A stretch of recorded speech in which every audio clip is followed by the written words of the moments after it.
This is a bird feeder, and everything you see surrounding me in my yard is an attempt to protect it from thieving squirrels. If they want the birdseed and the lifetime supply of walnuts in this bank vault, they'll first need to pass through my 9-part obstacle course. By design, it's extremely challenging. It's meant to test their mental limits and their physical limits. I held back no punches, but I have to admit in hindsight, I once again completely underestimated my adversary. And truthfully, I never thought I'd be that crazy guy in the neighborhood obsessing over the squirrels, but they started it first when they would constantly pillage the birdseed from any bird feeder I would put up about a year ago. That led to me defending it with an obstacle course which they handily defeated, and so after a year of ruminating on how to avenge that L with a majorly improved version, and then 2 months of planning, my buddy John and I got together for a 20-second build montage.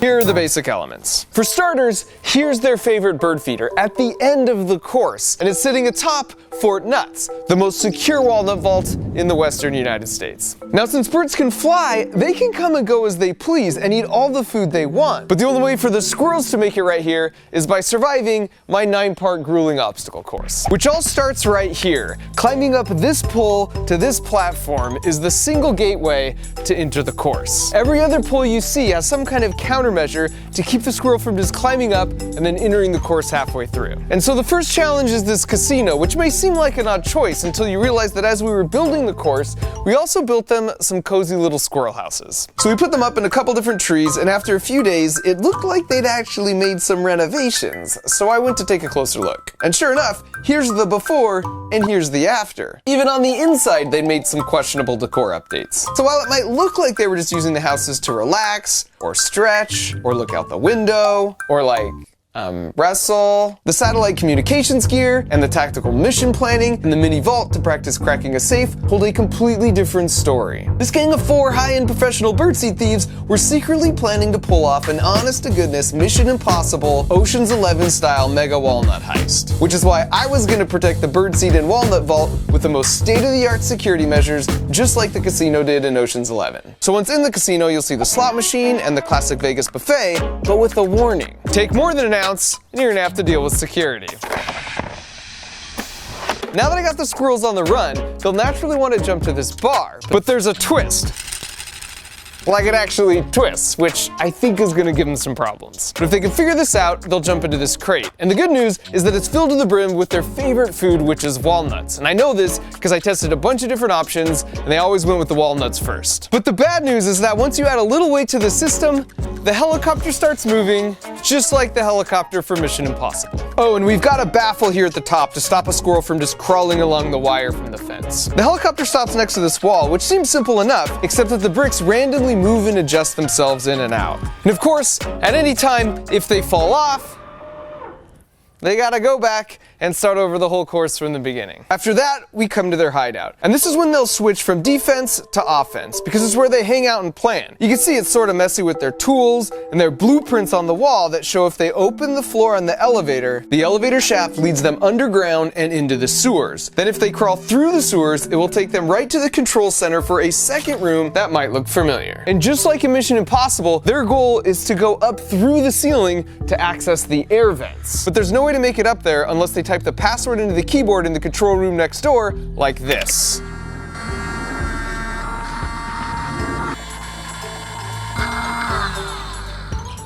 And at that point, they can climb the ladder and they're in the vents. And the vents are a total maze. There's lots of different twists and turns they'll need to navigate up here. So at any moment, if they're too lost, they can always exit the whole course by using the one-way squirrel emergency exits, which also exists for any enclosed room on the whole course. And for the penultimate challenge, it's back down from the air ducts through this laser maze where they'll have to harness their inner Catherine Zeta-Jones. If they sufficiently touch any of the lasers, The metal base contacts and completes the circuit, which sends a signal from this microcontroller to a relay to a solenoid, which causes this pneumatic piston to fire, which slams this door shut for 1 minute. And because I'm basically certain they'll try and get to this point by climbing from the roof on top of this tube, I've placed a shield here with another enforcement squirrel to try and deter them. And so finally, if they made it through the laser maze and everything that came before it, they've made it to Fort Nuts. And as far as I'm concerned, if they crack the safe by giving this handle a little turn, they've earned every last walnut in this bank.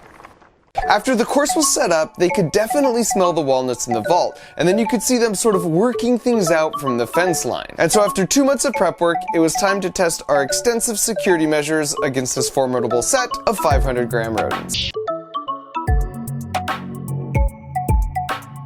And right out of the gate, we got him with the buffet. And as he sticks his entire face under the sneeze guard, absent-mindedly reading the sign, you can see the exact moment he realizes he might have screwed up. And the slow-mo shows Rick just really laying himself out. Oh, by the way, that's Rick.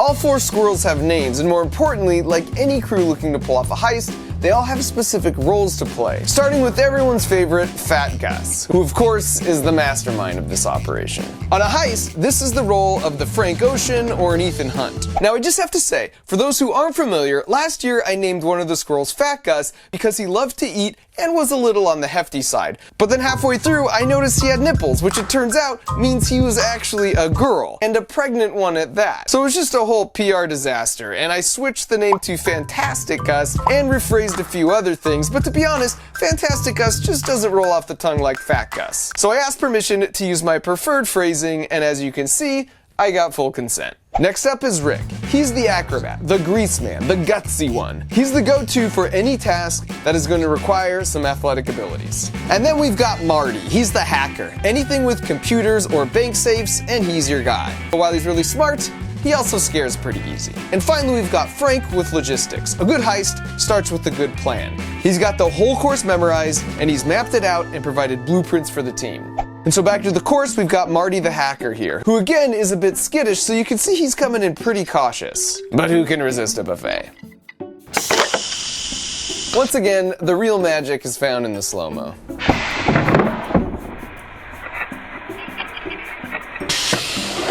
Eventually they realize security was just too tight at this casino, and Rick goes straight to the twist bar.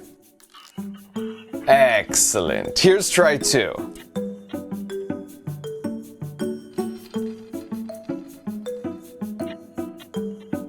And with some motivation for the bird, he's like, I got this, I got this, I got this.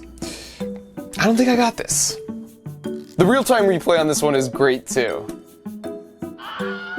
And at this point, Fat Gus is like, I'm gonna need that crate of walnuts, let me show you how it's done. Which turns out somewhat predictably.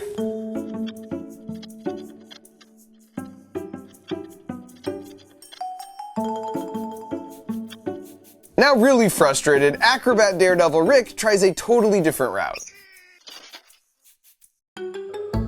I gave this a 9.5, but sorry Rick, the Russian judge gave it a 6. You gotta stick the landing. Logistics man Frank knows the wire connected to the fence leads to the helicopter crate, so he tries sneaking in the back door and is also forced to retreat. And finally, Marty the hacker realizes if you're just scared and you run real fast, the bar doesn't have time to spin on you. And you can see Rick just replicating the strategy. So after about 2 days, all of them could cruise through the first part of this course about this fast, and Fort Nuts was already feeling less and less secure. Fat Gus is like, wait, is this thing moving? I'm good. Here Rick hypothesizes if he doesn't sit in the crate, it won't move. And here he rejects that hypothesis with a legendary leap. And now is a good time to remind ourselves that squirrels are one of the few mammals that can survive a fall from any height. Because as you can see here, they make their body super flat to increase drag, effectively becoming their own parachute. But just in case, you okay, Rick? Yup, all good. And Marty the hacker, Fraidy Cat, is just like, yeah, I'm super not down with this. Eventually, it's the fearless leader, Fat Gus, who demonstrates the ride is definitely worth it. And soon you've got Frank and the rest of the gang following suit. Which leads us to the wall of 1,000 moving bricks. And first up, you got Fat Gus, who kicks things right off with a pull of his parachute. And Rick just barely misses.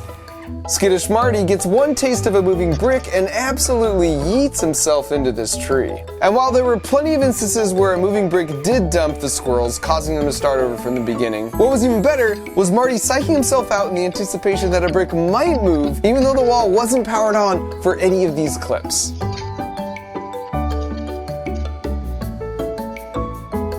And thanks in part to the dutiful supervision of Fat Gus, eventually, like all the other challenges so far, they got it down to a science where they could cruise by the wall fairly quickly. And now's a good time to mention, the squirrels weren't the only ones attempting the course. This is Splinter the Rat, and here he is with one of his buddies. He liked to make the rounds to all the houses each night, which sometimes were vacant, and sometimes they weren't. There goes Frank to chase him off his lawn. And you might have noticed the stuff in the house. The squirrels would gather nesting materials from various sources, or, somewhat hilariously, just steal from each other. Here's a bonus Santa Claus impression for all the Fat Gus fans out there. So from Splinter and his buddies to not at all creepy possums, there's a surprisingly constant variety of wildlife that passes through a suburban backyard, including a dumb dog who for some reason is much less interested in squirrels than he is my camera gear. Which is a lovely segue back to the squirrel hideout, where the heist was really just picking up steam.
And after Hacker Marty had accessed the computer and lowered the ladder, Fat Gus followed behind and joined him in the vents. But in the process, a critical tool dropped down, which led to a lovely recreation of an iconic scene.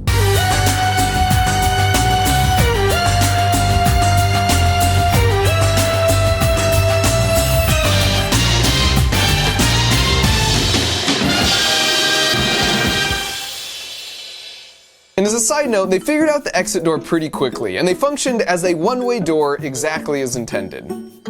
And now with the vents, it was Frank's time to shine. You can see here, he's just double-checking the actual air duct layouts to make sure they match the blueprints he's memorized. And once he's satisfied, he steps up, and as you can see, he nails it first try. You can just sense his confidence here.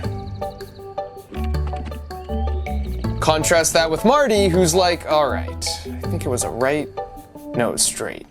Oh, was it left? Crap, I gotta go check the map again. And as a result, most of his runs would end up looking something like this. So here's Frank coaching him from the outside, and you can see Marty's a little defensive about it. So Frank hops in so they can work out their differences. And then with a little encouragement, he gets him going down the right way. All the while, Fat Gus continues to supervise. Focus, Marty. There you go. Which brings us to the laser maze. Here's Acrobat Rick's first approach, and he's like, yeah, that's sus. And just as expected, he climbs on top of the tube, and he's like, yeah, I totally got this. When in fact, he didn't have it. In real time, it happens so fast, it just looks like chaos. But if we slow down this second attempt, we can remind ourselves of how squirrels have mastered the laws of physics to always land on their feet. Did you catch it?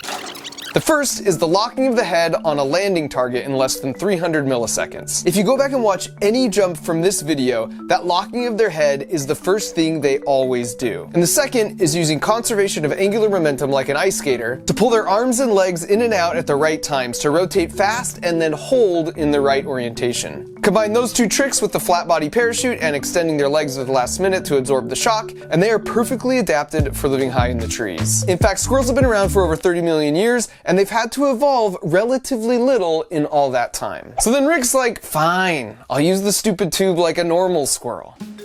What is this? Oh, see, I knew this was sus. And here's Frank, who just watched what happened and therefore is appropriately cautious.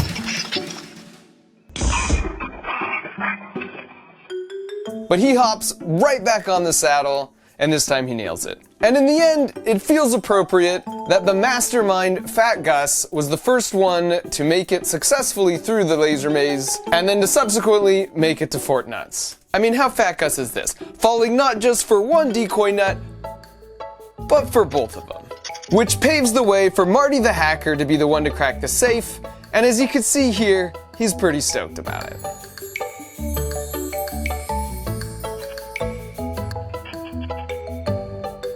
And first he just checks it out, like yep, yep, this is just like the schematic showed. And then, the big moment.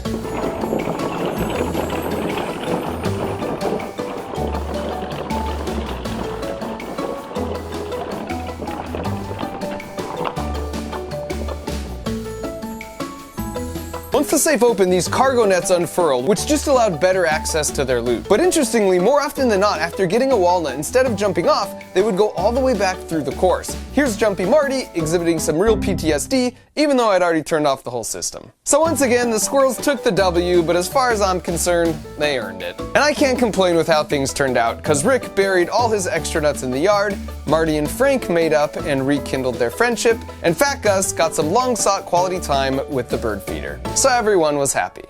Well, almost everyone.